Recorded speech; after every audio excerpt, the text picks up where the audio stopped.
Sorry, Madam Speaker. Madam Speaker, I want to support this bill on the onset and on the face of it because I support the concept.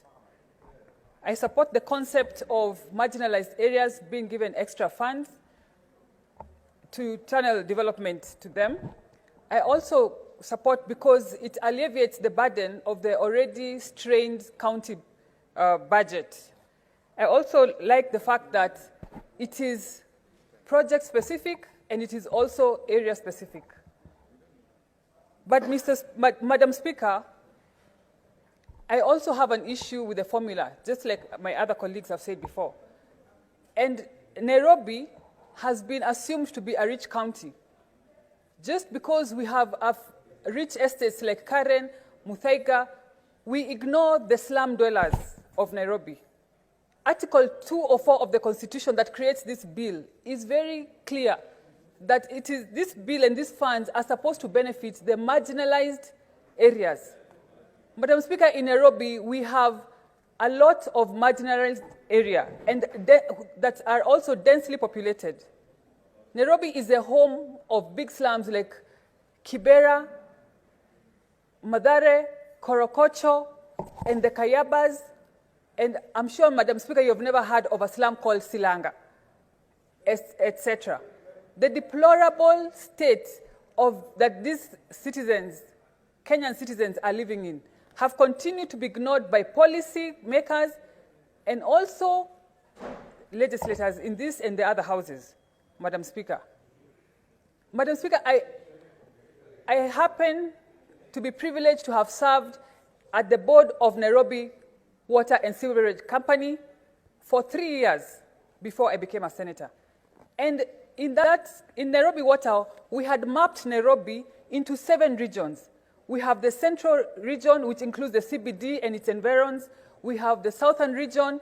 And Madam Speaker, we saw it wise and necessary to have another region, a separate region that is called that it included all the slums that was called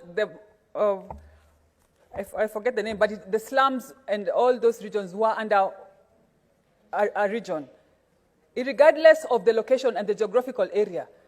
And Madam Speaker, how we dealt with the slums was not the same way we dealt with other regions, in terms of billing, in terms of water supply, because they are more populated and they are less privileged. So, Madam Speaker, I want this House and I want the policymakers, the CRAs, to deal with these regions and to recognize them as marginalized, because they are marginalized, Madam Speaker. We are talking about Korokocho, Soweto, the Viwandani, the Riruta, and all these other areas, Madam Speaker, that have been ignored. Just because they neighbor Karen or they neighbor Muthaiga and other rich estates does not mean they should be ignored. Madam Speaker, they are not children of a lesser God. And Madam Speaker, we have been crying as Nairobi for these slum dwellers, and we have been ignored over the years. And we are going to resort even to unorthodox means. Madam Speaker, as the women of Nairobi and the women of Lainisaba and Kiboro and Muji wa Huruma, we are going to undress in this town, Madam Speaker, so that we can get the attention of the policymakers and this House and the legislators, Madam Speaker, because Nairobi is not a rich county, Madam Speaker. We are not a rich county. Just because we are the seat of government and we happen to have rich estates here and there does not mean that we are rich, Madam Speaker. And enough of this talk.